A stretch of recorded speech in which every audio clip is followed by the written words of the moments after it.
एक तरफ दुनिया भर की बड़ी बड़ी टेक कंपनियों से खबरें आ रही हैं कि 2025 में 1 लाख से ज्यादा लोगों को नौकरी से निकाला गया और इसका सबसे बड़ा विलन बताया जा रहा है एआई को। हाँ। लेकिन फिर हम दूसरी तरफ देखते हैं, महाराष्ट्र में हजारों करोड़ का निवेश हो रहा है, नई नई स्टार्टअप नीतियां बन रही हैं और हायरिंग में जबरदस्त उछाल है। बिल्कुल, ये बात थोड़ी कंफ्यूजिंग लगती है। हाँ, ये दोनों बातें एक साथ कैसे हो सकती हैं? ये ऐसा है जैसे दुनिया के एक हिस्से में बारिश हो रही हो और दूसरे में सूखा पड़ा हो, जबकि बादल एक ही है।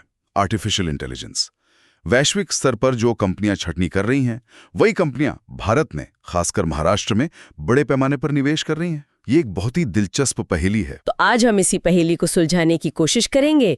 हमारे पास महाराष्ट्र सरकार का आर्थिक सर्वेक्षण है, नई नीतियों के दस्तावेज हैं और कई सारे न्यूज आर्टिकल्स हैं। हाँ, इन सब की मदद से हम ये समझने की कोशिश करेंगे कि अप्रैल 2025 में महाराष्ट्र के टेक सीन में असल में चल क्या रहा है। और ये सिर्फ संयोग है या इसके पीछे कोई सोचा समझा प्लान है? मुझे लगता है जवाब दूसरे वाला है। चलिए यहीं से शुरू करते हैं। महाराष्ट्र में जो ये टेक बूम दिख रहा है, वो अपने आप हो रहा है या इसे कोई दिशा दे रहा है? क्योंकि ऐसा लगता है कि सरकार इसमें काफी एक्टिव है। ये बिल्कुल भी संयोग नहीं है। इसके पीछे एक बहुत सोची समझी एक लेयर्ड स्ट्रैटेजी दिखती है। अच्छा। हाँ, और इस स्ट्रैटेजी का सबसे अहम हिस्सा है नई महाराष्ट्र स्टार्टअप नीति 2025। ये अगले 5 साल का एक पूरा रोड मैप है। ठीक है। इसके तहत सरकार ने आईडीबीआई कैपिटल के साथ मिलकर 200 करोड़ रुपए का एक वेंचर फंड बनाने का ऐलान किया है। 200 करोड़? और ये पैसा जाएगा कहाँ? क्या किसी भी स्टार्टअप को मिल सकता है? नहीं, यहीं पे स्ट्रैटेजी दिखती है। ये फंड खास तौर पर डीप टेक यानी बहुत गहरी तकनीक वाले स्टार्टअप्स, एग्रीटेक, हेल्थ केयर और महिला उद्यमियों वाले स्टार्टअप्स, है ना? बिल्कुल, महिला उद्यमियों द्वारा चलाई जा रहे स्टार्टअप्स पर फोकस करेगा। सरकार उन सेक्टर्स पर दांव लगा रही है जो भविष्य में सबसे ज्यादा ग्रोथ देंगे। और ये तो बस शुरुआत है शायद। हाँ, ये तो बस शुरुआत है।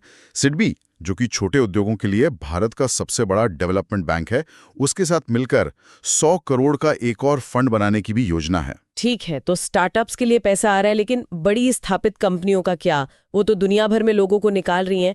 उन्हें महाराष्ट्र में रोकने या लाने के लिए क्या किया जा रहा है? बहुत अच्छा सवाल है और इसका जवाब है ग्लोबल कैपेबिलिटी सेंटर्स यानी जीसीसीज के लिए बनाई गई एक खास नीति। जीसीसीज ये असल में है क्या? जीसीसीज असल में बड़ी मल्टीनेशनल कंपनियों के R&D, टेक्नोलॉजी और बैक ऑफिस हब होते हैं। सरकार इन बड़ी मछलियों को लुभाने के लिए बहुत कुछ कर रही है। जैसे कि उन्हें जमीन खरीदने या किराया देने में सब्सिडी, स्टैंप ड्यूटी और प्रॉपर्टी टैक्स में भारी छूट, और तो और उनके टर्म लोन पर 5% तक की ब्याज सब्सिडी भी दी जाएगी। एक मिनट, लेकिन क्या ये बड़ी मल्टीनेशनल कंपनियों को टैक्स पेयर के पैसे से और अमीर बनाने जैसा नहीं है? इससे छोटे भारतीय स्टार्टअप्स को नुकसान नहीं होगा?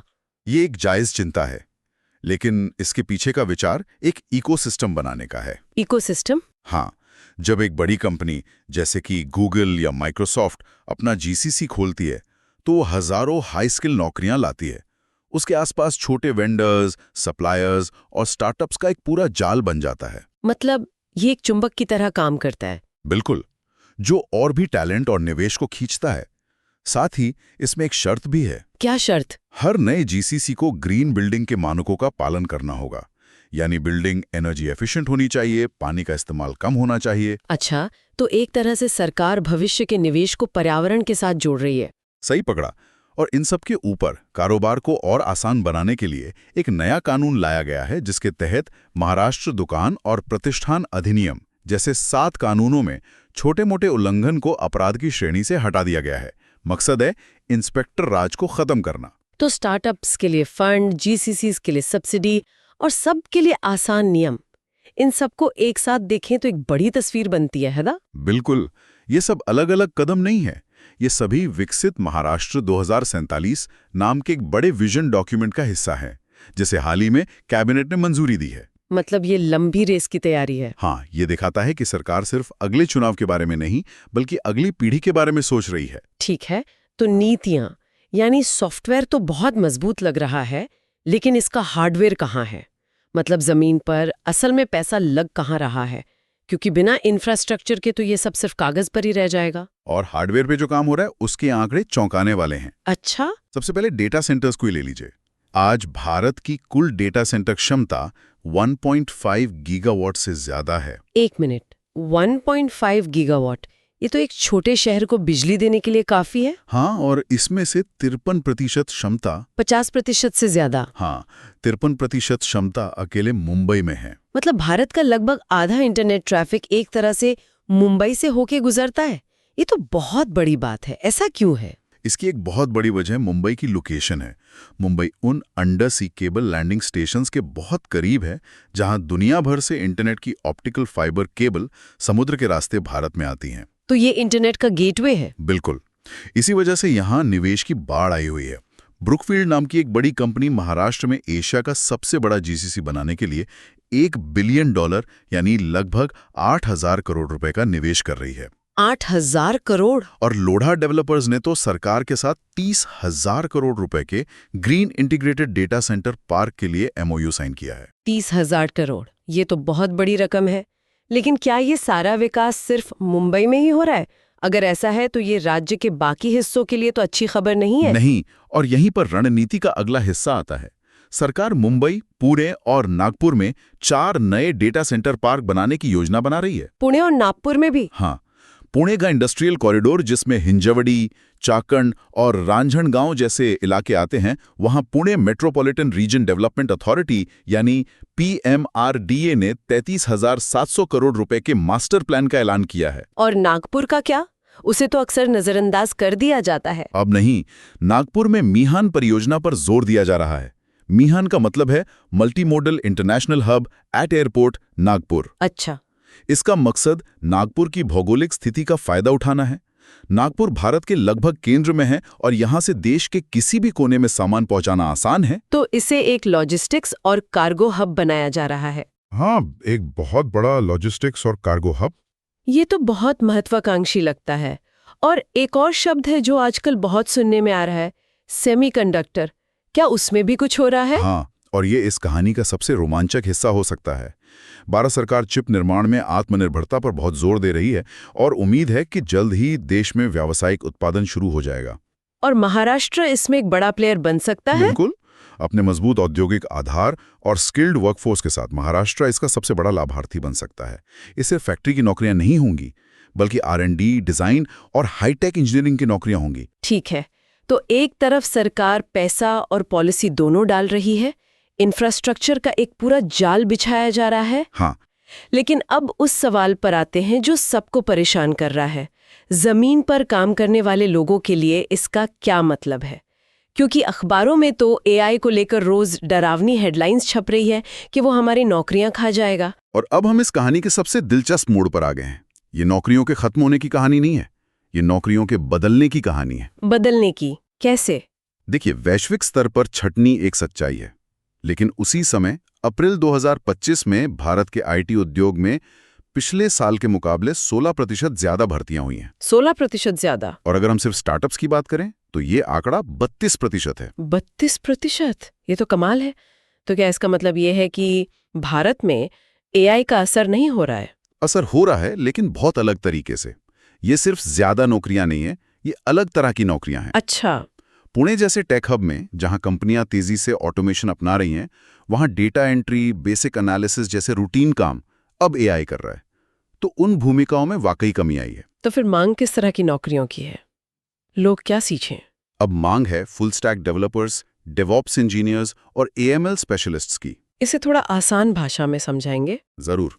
मतलब अब कंपनियों को सिर्फ एक काम जानने वाले स्पेशलिस्ट नहीं, बल्कि ऐसे स्विस आर्मी नाइफ चाहिए जो एक प्रोडक्ट को शुरू से लेकर आखिर तक, यानी आइडिया से लेकर लॉन्च और मेंटेनेंस तक सब कुछ संभाल सकें। अच्छा, तो मल्टी स्किलिंग जरूरी हो गई है। बहुत ज्यादा। स्टार्टअप्स में भी यही ट्रेंड दिख रहा है। सेल्स और बिजनेस डेवलपमेंट जैसी भूमिकाओं में भर्ती घटी है, लेकिन प्रोडक्ट मैनेजमेंट की मांग आसमान छू रही है। कंपनियां अब उन लोगों को खोज रही हैं जो सिर्फ कोड नहीं लिख सकते, बल्कि एक सफल प्रोडक्ट बना सकते हैं। इसका मतलब तो ये हुआ कि लाखों लोगों को अपनी स्किल्स को अपग्रेड करना होगा, वरना वो पीछे रह जाएंगे। क्या इस चुनौती से निपटने के लिए कुछ किया जा रहा है? हाँ, और अच्छी बात यह है कि इस बदलाव को नजरअंदाज नहीं किया जा रहा है। ये जो नौकरियों में बदलाव हो रहा है, इसे एक समुद्री लहर की तरह समझिए। आप इसे रोक नहीं सकते, लेकिन आप सर्फिंग सीख सकते हैं। महाराष्ट्र की नीतियां और आईटीआई के नए कोर्स इसी सर्फिंग को सिखाने की कोशिश है। ये बहुत अच्छी मिसाल है। तो क्या सिखाया जा रहा है इन नए कोर्सेज में? महाराष्ट्र के सभी आईटीआईज में 2025-26 के सेशन से एआई, ड्रोन टेक्नोलॉजी और इलेक्ट्रिक व्हीकल मैनेजमेंट जैसे भविष्य के कोर्स शुरू किए जा रहे हैं। ये जमीनी स्तर पर एक बहुत बड़ा बदलाव है। और इंडस्ट्री का इसमें क्या रोल है? वो भी है। नैस्कॉम, जो कि भारत की टेक इंडस्ट्री की सबसे बड़ी संस्था है, उसने नांदेड़ की एसआरटीएमयू यूनिवर्सिटी के साथ मिलकर 1.5 लाख छात्रों को भविष्य की स्किल सिखाने के लिए एक बड़ी साझेदारी की है। 1.5 लाख छात्र? हाँ, और जुलाई 2024 में मुख्यमंत्री युवा कार्य प्रशिक्षण योजना भी शुरू की गई है, जिसका मकसद युवाओं को किताबी ज्ञान के साथ साथ प्रैक्टिकल काम का अनुभव देना है। तो अगर हम इन सबको जोड़कर देखें, नीतियां, निवेश, इंफ्रास्ट्रक्चर और अब स्किल डेवलपमेंट, तो महाराष्ट्र देश के तकनीकी नक्शे पर आज कहाँ खड़ा है? अगर हमें जूम आउट करके पूरी तस्वीर देखनी हो तो वो कैसी दिखती है? तस्वीर ये है कि महाराष्ट्र सिर्फ एक राज्य नहीं, बल्कि भारत की अर्थव्यवस्था का इंजन है। और ये सिर्फ कहने की बात नहीं है, आंकड़े इसकी गवाही देते हैं। क्या कहते हैं आंकड़े?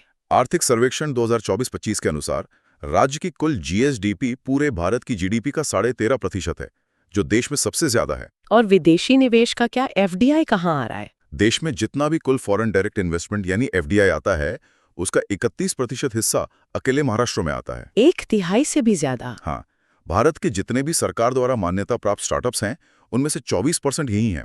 और देश के 117 यूनिकॉर्न्स यानी $1 बिलियन से ज्यादा की वैल्यू वाले स्टार्टअप्स में से 27 महाराष्ट्र में हैं। ये आंकड़े तो वाकई ने महाराष्ट्र की आर्थिक शक्ति को साफ तौर पर दिखाते हैं। बिल्कुल। और कौन सा सेक्टर इस ग्रोथ को ड्राइव कर रहा है? मैन्युफैक्चरिंग या सर्विसेज? सर्विसेज सेक्टर, महाराष्ट्र का सेवा क्षेत्र जिसमें आईटी, फाइनेंस, कंसल्टिंग सब आता है, वो भारत के कुल सेवा क्षेत्र के जीवीए यानी ग्रॉस वैल्यू एडेड में 15.52% का योगदान देता है।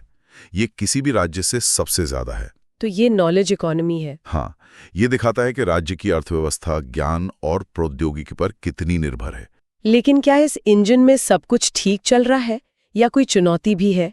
क्योंकि अक्सर ऐसा विकास कुछ ही शहरों तक सिमट कर रह जाता है। और ये एक बहुत बड़ी और असली चुनौती है। ये विकास अभी भी काफी हद तक मुंबई और पुणे जैसे शहरी केंद्रों में ही केंद्रित है। ये तो है। ग्रामीण और टियर 2 शहर अभी भी इस दौड़ में पीछे हैं। हालांकि अच्छी बात यह है कि सरकार की जो नई नीतियां हैं, वो अब डीप टेक, एआई और एग्रीटेक जैसे क्षेत्रों को मराठवाड़ा और विदर्भ जैसे इलाकों तक ले जाने पर जोर दे रही हैं। अगर ये कोशिश सफल होती है तो ये महाराष्ट्र के लिए एक असली गेम चेंजर हो सकता है। बिल्कुल। तो कुल मिलाकर महाराष्ट्र की टेक कहानी विरोधाभासों और महत्वाकांक्षाओं से भरी हुई है। एक तरफ वैश्विक मंदी और एआई का डर है, तो दूसरी तरफ घरेलू स्तर पर नौकरियों का एक नया बाजार तैयार हो रहा है।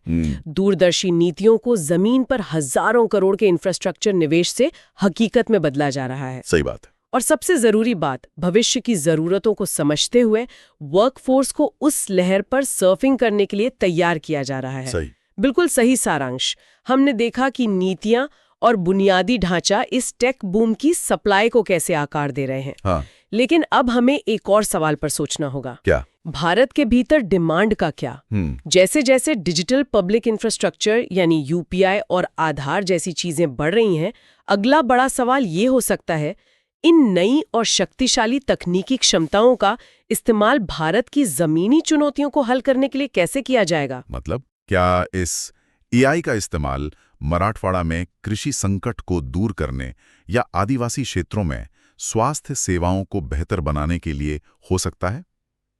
तकनीक बनाना एक बात है, लेकिन उसे असली समस्याओं को सुलझाने में लगाना ही असली चुनौती और अवसर है।